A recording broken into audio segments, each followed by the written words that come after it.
स्वागत है आप सभी का। तो सेना में भर्ती पर भ्रम किसने फैलाया, इस पर अभी बहस चल रही है। मृत्युंजय तिवारी जो कि आरजेडी के राष्ट्रीय प्रवक्ता हैं, उन्होंने ये कह दिया है कि हमारे नेता ने कोई भ्रम नहीं फैलाया है, हम सच का साथ दे रहे हैं और ये मुद्दा आगे भी उठाते रहेंगे। जनरल प्रसाद, आपने भी सुन लिया है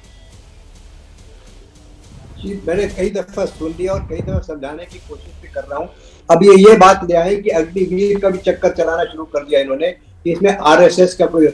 देखिए, ये सब बातें बिल्कुल बेबुनियाद हैं। अब बेसिक चीज को समझिए जिस पर डिबेट हो रही है कि जाति के ऊपर संबित पात्रा जी समझा चुके, सिवाज जी समझा चुके, मैं समझा चुका कि जात का इसमें कोई रोल नहीं है। अगर हमारी रेजिमेंट्स के अंदर दो किस्म के लोग आते हैं, कोई सिख आता है और कोई डोगरा आता है, तो हमारे मंदिर और गुरुद्वारा दोनों होते हैं एक ही यूनिट के अंदर, एक ही टेंट के अंदर, एक ही बिल्डिंग के अंदर। अगर 4 रिलीजन के लोग भी आते हैं तो चारों के मौलवी और चारों के जो रिलीजियस हेड्स होते हैं वो हर एक ही कमरे में बैठते हैं। वहां पर कोई रिलीजन का इधर उधर नहीं होता। There is no differentiation between religion of one person to the other person. ये कहीं किसी आर्मी में नहीं होता, इंडियन आर्मी में किसी रेजिमेंट में नहीं होता। हाँ, जो ऑल इंडिया क्लास रेजिमेंट हैं उसमें सब क्लासेस हैं, सब रेजिमेंट हैं, वो पार्टीशन के बाद बनी है, इंडिपेंडेंस के बाद बनी है। ओके, तो जैसे आपने पहले सुना। हाँ, जनरल प्रसाद जो आपने समझाया, मृत्युंजय जी आपको समझ में आया? मुख्य सवाल ये, क्या पंजाब रिलीजन है, क्या डोगरा रेजिमेंट रिलीजन है, क्या राजपूताना राइफल रिलीजन है, क्या मराठा रिलीजन है? ये तो हमारी रेजिमेंट्स के नाम हैं। और जो जात पूछी जाती है उसके बारे में विस्तार पूर्वक संबित पात्रा जी बता चुके हैं, रिपीट करने की जरूरत नहीं है। मैं फिर कह रही हूँ ना, अब हमें लगभग 43 मिनट हो गए हैं सर। मैं अभय जी, बस मैं अभय जी भारतीय जनता पार्टी प्रायोजित कार्यक्रम चल रहा था, अभय जी अभय जी मुझे बस 20 सेकंड दीजिए, मैं आपके पास आऊंगी। एक बार रुकिए आप। मृत्युंजय तिवारी, अब आपको समझ में आया कि नहीं आया? जी,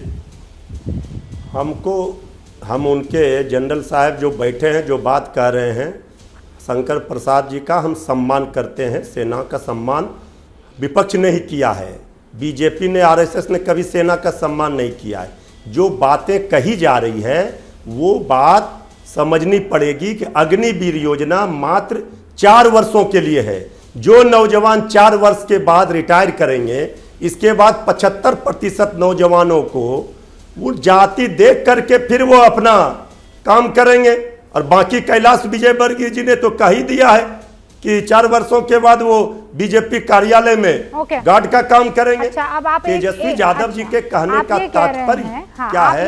ये बात शंकर प्रसाद नहीं समझ रहे। किया जाएगा वो जात के आधार पर रिटेन किया जाएगा, आप ये कह रहे हैं? हाँ, आपने ये शक जाहिर कर दिया अभी से, यानी आपने सेना पर शक जाहिर कर दिया, क्योंकि वहां पर मोदी, संबित पात्रा, अमित शाह और बाकी तमाम कैबिनेट किया है। अरे तो सेना भर्ती प्रक्रिया में है ना सर, चूज सेना करेगी ना, संबित पात्रा थोड़ी करेंगे। अपनी बात मेरे मुंह में मत डालिए। अरे आप अपनी बात मेरे मुंह में मत डालिए। हम बार-बार कह रहे हैं हम सेना का सम्मान कर रहे हैं, सेना का सम्मान करते हैं, लेकिन सेना की प्रक्रिया का हम सम्मान नहीं करते। सवाल है, सेना पर विश्वास नहीं करते लेकिन सेना का सम्मान करते हैं। अग्निवीर पर सवाल है। अरे अग्निवीर को कौन एग्जीक्यूट करेगा सर? कौन करेगा? अग्निवीर योजना है, 4 साल के ठेके की बात हो या 40 साल की, उसे एग्जीक्यूट कौन करेगा मृत्युंजय जी? इस योजना का विरोध हम करते रहेंगे। पता नहीं कैसे करते रहेंगे सर।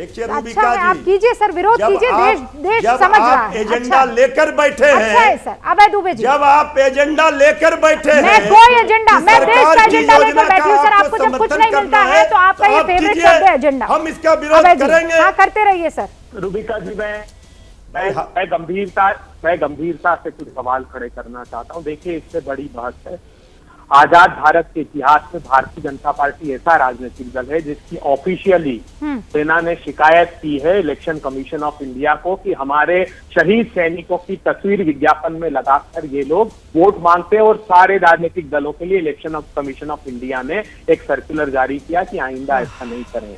उसके बावजूद चुनाव में सैनिकों की शहादत पर इन लोगों ने वोट मांगे। अब मैं 2 खुलासे बड़े करता हूँ। जो सेना ने अलोकेशन मांगा था मोदी सरकार ने उसमें से 1,02,376 करोड़ रुपए कम कर दिया। कैपिटल आउटलेट में से 62,000 करोड़ रुपए कम कर दिया। क्या विषय है, क्या सब ये लोग बोल रहे हैं, ये सब राहुल गांधी बोल रहे हैं। 30,000 करोड़ रुपए के विदेशों से इन्होंने इस बार वेपन्स खरीदे और ये कह रहे थे कि हम इंडिजीनियस प्रोडक्शन करेंगे, जो 14-15 में 25,000 करोड़। इनकी तो हालत ऐसे है कि कागज लिख के भी दो तो पढ़ नहीं पाते हैं, फिर क्या क्या बोलते रहते हैं के नाम पर। अरे कितना बड़ा धोखा दिया। रूबिका जी, क्या विषय है, क्या चल रहा है? तो प्रधानमंत्री कहाँ थे बताइए? जिम कॉर्बेट में शूटिंग कर रहे थे, उसके बाद रुद्रपुर की रैली एड्रेस की वहां टेलीफोन पर। इससे ज्यादा शर्मिंदगी की बात है। सेना ने parliamentary standing committee on estimate Murli Manohar Joshi ने कहा कि आजाद भारत के इतिहास में सबसे बड़ा नुकसान भारतीय जनता पार्टी की सरकार ने सेना को पहुंचाया। आप parliamentary standing committee on defence Khanduri साहब सर खुलासा हो गया। उन्होंने कहा कि सबसे कम बजटरी 2 बड़े खुलासे सर आपने कर लिए। अब जाति पर खुलासा कर दीजिए। मैंने सुना आपको, मैं और वक्त दे रही हूँ आपको 30 सेकंड। जाति पर आप अपनी बात रखिए, मैं 30 सेकंड का टाइमर। सेना में जाति पूछने पर अभय दुबे 30 सेकंड में क्या बात रखेंगे? जाति जाति जाति जिसका आपने विरोध किया है। 30 सेकंड सर, टाइम अप। मैं 30 सेकंड में देश के सम्मुख ये कहना चाहता हूं, भारतीय जनता पार्टी की सरकार जिसने सेना को नुकसान पहुंचाने के लिए अग्निवीर जैसी स्कीम लॉन्च की है, ये उसे वापस लेनी पड़ेगी। जितने वेटर्न्स हैं वो सारे कह रहे हैं कि अग्निवीर योजना ठीक नहीं है। अभी रशिया और यूक्रेन का युद्ध है, उसकी जो रिपोर्ट है वो उसकी एक लाइन से बता देता हूँ। Poor maintenance of equipment and use of young that together have culminated in collapse of frontline Russian moral। आप रशिया को इसका खामियाजा उठाना पड़ा है। मैं फिर कोशिश कर रही हूँ, देश को ये देखना चाहिए। अभय दुबे जी 30 सेकंड टाइमर में दोबारा डाल रही हूँ। जो आपने सवाल उठाया है, विपक्ष ने सवाल उठाया है कि सेना में जाति पूछी जा रही है, जाति के आधार पर सेना को बांटने की कोशिश की जा रही है। 30 सेकंड उस पर बोलिए। Timer again. मैंने आपसे फिर कहा कि अग्निवीर योजना मोदी सरकार को ने देश को की सेना को नुकसान पहुंचाने के लिए लॉन्च किए, इसको करना पड़ेगा। और सिर्फ उसका कारण ये है कि इन्होंने देश की अर्थव्यवस्था तबाह कर दी। के पास वेतन पेंशन के पैसे नहीं है, ये पेंशन का बिल रिड्यूस करना चाहते थे, इसलिए वन रैंक वन पेंशन की अपेक्षा 2 रैंक नो पेंशन का प्रोविजन कर दिया है। और सैनिकों को भारत के जो अपने लिए हमारे लिए चार्जर देते हैं, उनकी पेंशन कैसे आप समाप्त कर सकते हैं? अब जाति के सवाल पर मत रहिए, बड़े सवाल सर डिबेट जाति पर हो रहा है। आप लोगों ने मुद्दा सेना को जाति पर बांटने का उठाया है और जाति पर आप कुछ नहीं बोलेंगे। ना मृत्युंजय तिवारी जाति पर बोलेंगे, ना अभय दुबे जाति पर बोलेंगे। आपको लगता है कि आप देश को गुमराह करेंगे, देश को भ्रमित करेंगे और फिर आप कहेंगे कि नहीं मैं जाति पर बात नहीं करूंगा। क्या गलती है पहुंचाने का ये मुद्दा? संबित पात्रा अपने चैनल पर ये मुद्दा की सर पूरा देश देख रहा है। आप कितना इंसाफ लगाएंगे? आपने जैसे सेना की जाति को लेकर भ्रम फैलाया, वैसे मुझको लेकर भ्रम फैला दीजिए। देश तो देख रहा है ना सर, जनता बेवकूफ तो नहीं है। संबित पात्रा मेरे को भी जरा 30 सेकंड दे दीजिए। अब ये बोलने नहीं देंगे मेरे को, आप 60 सेकंड दे दीजिए, मैं बोलता हूँ। 30 सेकंड सर। देखिए मुझे तो बड़ा आश्चर्य हो रहा है आज जिस प्रकार से ये दोनों नेता एक्सपोज हुए हैं, कांग्रेस और तेजस्वी जी, ये तो कमाल हो गया, पूरी तरह से एक्सपोज हो गए। मुझे आश्चर्य हो रहा है, रणदीप सुरजेवाला बोल रहे हैं कि जाट रेजिमेंट हट जाना चाहिए, जाट रेजिमेंट नहीं होना चाहिए। यहां भारतीय जनता पार्टी जाटों का इतना सम्मान कर रही है, किसान पुत्र जाट नेता आज देश के वाइस प्रेसिडेंट बनने वाले हैं, और यहां पर सुरजेवाला बोल रहे हैं जाट रेजिमेंट एक कलंक है और आर्मी से जाट रेजिमेंट को हट जाना चाहिए, जाति नहीं।